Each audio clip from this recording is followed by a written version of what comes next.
Good morning. I'm so pleased to be here with all of you. My name is Doug Sussman. I'm principal of Sussman Urban Design, and our firm and our team of designers has been engaged by the City of Burlington to work on the exciting new Great Streets BTV project. So I want to talk with you this morning as merchants and stakeholders on Main Street in particular to tell you a little bit about Great Streets and then focus a little bit more on some of our thoughts about Main Street and the concept plan that we are being asked to develop. Great Streets BTV doesn't start out of nothing. It comes after many years of public engagement, the last 5 years, to ask Burlingtonians how they saw a fulfilled vision of their downtown. And the message that emerged was of a walkable, bikeable, vibrant, sustainable urban center for all of Burlington. So Great Streets is an opportunity to take those recommendations and begin implementing them in downtown Burlington.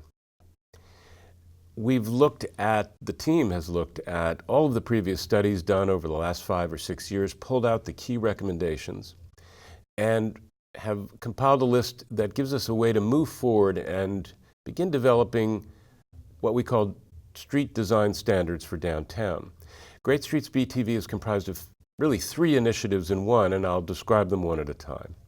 The first is the Downtown Street Design Standards, which will set the look and feel for any street project that happens in downtown Burlington with respect to the 5 elements that you see on the screen: stormwater treatment, street trees, street lighting, furnishings in the public right-of-way, and pathways, which means all forms of mobility, from walking and biking to driving vehicles, trucks, emergency vehicles, and public transit. The second part is to look within downtown Burlington at one important corridor, which is Main Street, 6 blocks from Union to Battery, and including the square around City Hall Park and 2 blocks of St. Paul Street south of Main Street. I'll come back to that. And the third component is a funded project to actually build 2 blocks of the Main Street concept plan, the blocks between Church and St. Paul and Pine, and to build the renovation of City Hall Park that is part of the project as well. The timeline is that we are in the early stages of our initial planning work, coming on the heels of 5 years of broad planning work for downtown. We have had a series of meetings this week in September, and we expect to have other public presentations in mid-November. The draft plan for the downtown standards and the Main Street concept plan should be completed by January of 2017. At that point, we'll pivot to construction documents for Main Street and City Hall Park, with an expected start of construction on Main Street and in the park in spring of 2018. But what's a great street? If that's the goal of the project, including Main Street, a great street should be walkable and bikeable. It should be sustainable, a green street that helps reduce pollution and is energy efficient. It should be vibrant. It needs to have lots of people on the street. It should be welcoming and inclusive and help spur economic activity along its edges. And it should be functional. It should be done in a way that it can be implemented and managed by city government and the agencies that are responsible for it, and that will hold up well over time. This is really a vision for the look and feel of downtown Burlington for the next generation. Some of the features that have emerged early on in our process that ought to be part of downtown Burlington's great streets are things such as durable materials that will hold up through tough winters and many years of use, enhanced crosswalks to make it easier for pedestrians to cross streets, better transit facilities, parking for bikes that might be covered, rain gardens that capture and clean stormwater before it can pollute Lake Champlain. All of this is to make downtown an inclusive, vibrant, sustainable space that includes public art, street trees, and energy-efficient street lighting. These 16 features may change as the draft evolves, but they point the direction that we're headed. Some early ideas have emerged that whatever we do, the design standards for downtown should feel distinctive and feel like Burlington. They should reflect the people, the architecture, the history, the activity and character of this place. And though the standards will be a kind of guidebook with elements for stormwater, trees, lighting, furnishings, and pathways, some of which will be selected elements from certain manufacturers, when they're added up, the look and feel should make downtown Burlington truly a distinctive place that reflects its special location and history. It will all be gathered in a book. You see here a kind of prototype of the manual. It'll probably run somewhere around 150 pages, and anyone who has a project in the public right-of-way in downtown Burlington will be able to refer to this so that the outcome of any project will contribute to the overall unity, beauty, and vitality of downtown Burlington. One early idea that has emerged has to do with the central space around City Hall Park and City Hall. If we look at in previous street investments that the city has made over the last 30 years, of course it includes, as you see here, the 4 blocks of the very successful Church Street Marketplace, some improvements to the streetscape on Lower Church, the new transit center on St. Paul between Pearl and Cherry, the proposed reopening of St. Paul Street through the town center area, enhanced streetscape next to City Hall Park on St. Paul, and a recent plan that looked at comprehensive stormwater treatment along College Street. If you overlay what we are now being asked to look at, which is a plan for Main Street and the 2 blocks of St. Paul south of Main, it begins to form the framework of what we call the pinwheel, which is to say a framing of the central space of downtown, City Hall Park and the streets around it, framed by College and Main running east and west, and by Church and St. Paul running north and south. All of the streets downtown are important, but these are the key streets that pivot around the pinwheel and can help to pull some of the energy from Church Street into the City Hall Park area and then connect it better with the waterfront. So this simple cartoon version of a Main Street plan shows you how the work that we're now doing would fill out and help complete the pinwheel. The corridor of Main Street is not as vibrant or as active or as populated as Church Street, which is so successful. So one of the goals of the Main Street concept plan, which will impact all of you who live, work, and recreate on Main Street, is to bring more people to the corridor, to feed it, to bring more pedestrians, to bring more people on bikes, and to bring people who have parked nearby in the garages or on nearby on-street parking to Main Street. We have many ways of doing this: by improving the walkability of the street, by making it more attractive for people on bicycles, with possibly a protected bike lane all the way down Main Street from UVM, and by improving connections between parking garages and nearby off-street parking so that Main Street seems easy to get to and easy to reach from various destinations. We can work through our project to help pull pedestrians through City Hall Park and down Main Street to the waterfront, and conversely to pull pedestrians who are already on the waterfront for various reasons to get them to think about coming up the hill on Main Street. The vast majority now come up College Street. The same is true with bicyclists, with a dedicated bike lane, which is a key early recommendation that we're looking at. Bicycling on Main Street would become safe, attractive for many more riders, and would bring much business and vitality to the street. And also in reverse, for those who are already on the bike path down by the lake, Main Street will become an attractive way of going back up the hill.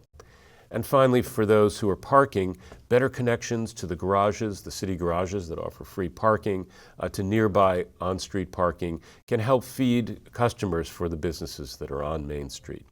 We're going to be looking at where the garages and off-street parking options are today and look for better ways to connect it so that they seem closer than they do today, and that the paths from garage or parking space to shops on Main are closer. And we're going to build on what the city is already doing to develop a program that makes it easier to park downtown. There are actually 8,000 parking spaces downtown. That's more than adequate for the need, but it can sometimes seem like there's not enough because those spaces may be somewhat difficult to find. What the city has been doing is bringing in smart parking meters, new apps for smartphones that tell you where spaces are or that even let you refill your meter when time is running out. So we're building on these efforts by the city to have a comprehensive district parking strategy where you can come, park downtown in one location, and then go to 3 or 4 different destinations on your trip rather than have to park at each place separately. In the Bike Walk BTV draft plan, there's a proposal for a dedicated bike lane on Main Street that I mentioned. You can see it here in blue. That protected bike lane would not only be an amenity and an important corridor for many people who bike for recreation or bike to work or school, but it can also have important economic benefits. Here's a chart, and you can see the dark green line that's springs up on the right. That's the sales level of shops along East 65th Street in Seattle after a dedicated bike lane was put in. So a bike lane has important economic benefits that can be brought to Main Street. Right now, the way that we would unlock a lot of these possibilities for Main Street is to rethink the parking along Main.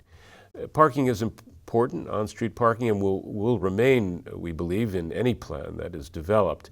But right now, the diagonal parking, which is generally more appropriate for smaller towns or suburban areas, takes up an enormous amount of space. The average diagonal parking space takes about 1.5 more times actual space than a parallel parking space, and it needs additional space in the roadway for maneuvering. If we converted the diagonal parking on Main to parallel parking, we would open up and unlock lots of possibilities on Main because of all of the street space that we would gain. There would be some reduction in parking, about 30% of existing spaces, but we believe that can be more than made up by better connections to nearby parking.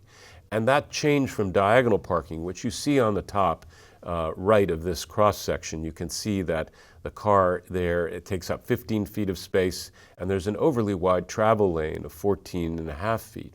When we convert to parallel parking, we have an 8-foot parking lane and an 11-foot travel lane, and you can see how much more room is gained to have wider sidewalks, better tree planting areas, and even the protected bike lane. The conditions on Main Street right now, as in other places downtown, can use some help, particularly in the tree belts, where the planting of grass fights with the need for more sidewalk space. The grass gets worn down, the winters are tough, and we're looking for alternatives that will produce larger, more beautiful trees and will provide more walking space and usable space on the sidewalks. In many cases, the sidewalks are only 5 feet wide. It's hard even for 2 people to walk 2 abreast, and that's one of the reasons that the tree belts are so damaged as people pass each other and really trample the grass, which cannot sustain itself. Much of the infrastructure, such as curbs and crosswalks, needs upgrading, and while there's some temporary bike parking provision, the new plan would provide state-of-the-art bike parking, perhaps even covered in some places, to make Main Street truly a biking corridor.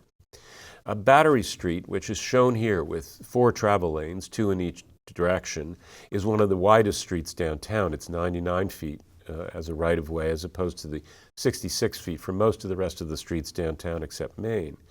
And it has become a kind of barrier between downtown and the lakefront, which is such an important destination. So we'll be looking at ways to make Battery easier to cross, particularly at the Main Street corridor.